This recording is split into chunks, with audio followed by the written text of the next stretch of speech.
everyone, how are you all? I hope you are all good. We are going to about LT grade जो हमारे exam होने वाला है। Even 7 years बाद ही vacancy आई है। तो मैंने कल एक पोस्ट किया था कम्युनिटी पर कि जिसका जो भी सब्जेक्ट हो उसके रिगार्डिंग हम बात करेंगे। तो जैसे आज फर्स्ट में आपको इंग्लिश के बारे में बात करेंगे हम। We talk to English, right. तो जिनका भी इंग्लिश सब्जेक्ट है LT ग्रेड में, फर्स्ट ऑफ ऑल तो आप तभी इस फॉर्म को फिल कर पाएंगे जब आपने OTR कराया होगा। तो आज लास्ट डेट थी। फाइनली जो भी LT ग्रेड वाले स्टूडेंट्स होंगे उन्होंने करा ही लिया होगा OTR, क्योंकि OTR तो सबसे ज़्यादा मस्ट था। एंड OTR कराने का अब जब हमारा कल से फॉर्म स्टार्ट होगा 28 से, तो हो सकता है कि सिलेबस के अकॉर्डिंग शायद कुछ सिलेबस में चेंजेस आ जाए, या फिर बहुत सारी चीज़ें एज क्राइटेरिया मतलब इंस्टू से कुछ भी हो सकता है। देखो 7 ईयर्स पहले जो सिलेबस था हमारा, अब हो सकता है उसमें कुछ चेंज हो जाए या फिर ना भी हो तो भी कोई बात नहीं। अब वो तो ये तो चीज़ें हमारी कल क्लियर होंगे। बट जो मैंने रिव्यू किया लास्ट ईयर का जो हमारा एग्ज़ाम हुआ था बिफोर 7 ईयर्स, सो जो एग्ज़ाम हुआ था ना हमारा थोड़ा सा लेंदी था। इंग्लिश बेसिकली ये 2 पार्ट्स में हुआ। 2 पार्ट्स में ऐसे होगा कि फर्स्ट तो हमारा जो इंग्लिश है वो तो रहेगा, बट जो हमारा सेकंड पार्ट है ना GS, ये भी बहुत इंपॉर्टेंट है। GS मोस्टली हमारा 30 मार्क्स का होगा, बट जो हमारा मेन सब्जेक्ट वाला वो 120 मार्क्स का है। अब जैसे मैं बात करूँ इंग्लिश की, तो इंग्लिश भी हमारे 2 पोर्शन में डिवाइडेड है। फर्स्ट हमारा ग्रामर एंड सेकेंड हमारा लिटरेचर। लिटरेचर में कौन सी चीज़ें बहुत इंपॉर्टेंट है उन चीज़ों को हम थोड़ा समझ लेते हैं डिटेल से।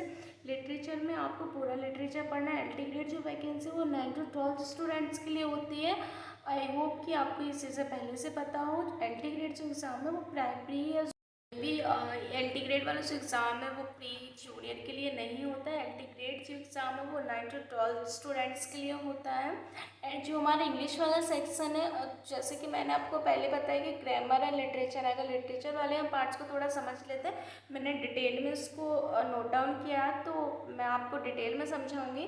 बस आपको थोड़ा सा देखना है कि किस तरीके से चीज़ें हमारी आएंगी सिलेबस में।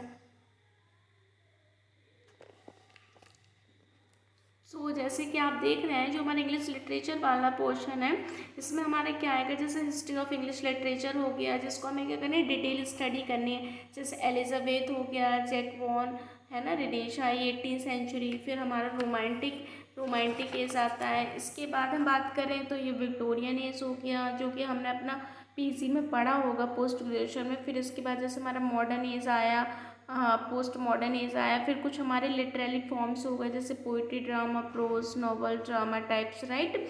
इनको पढ़ने के बाद फिर हम जैसे पढ़ेंगे, जैसे हमारे कुछ नॉवल हो गए, कुछ ड्रामा टाइप्स हो गए, कुछ लिटरेरी टर्म्स हो गए।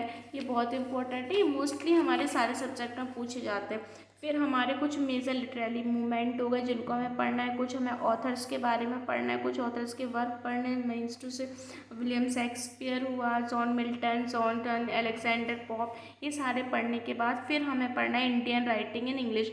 तो थोड़ा सा हम इंग्लिश जो इंडियन राइटिंग है ना, R.K. नारायण हुआ, मुल्कराज आनंद हुआ, ये सब पढ़ेंगे।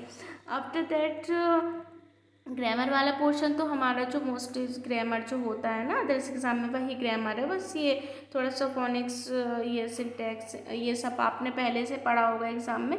तो ये सारी चीज़ें हमारी इंग्लिश सिलेबस में आएंगी। और बात करें हम GS में, तो GS वाला पोर्शन हिस्ट्री, ज्योग्राफी, ये सारी चीज़ें जो आपको पता है। हाँ बट करंट अफेयर भी आएगा तो उसको भी आप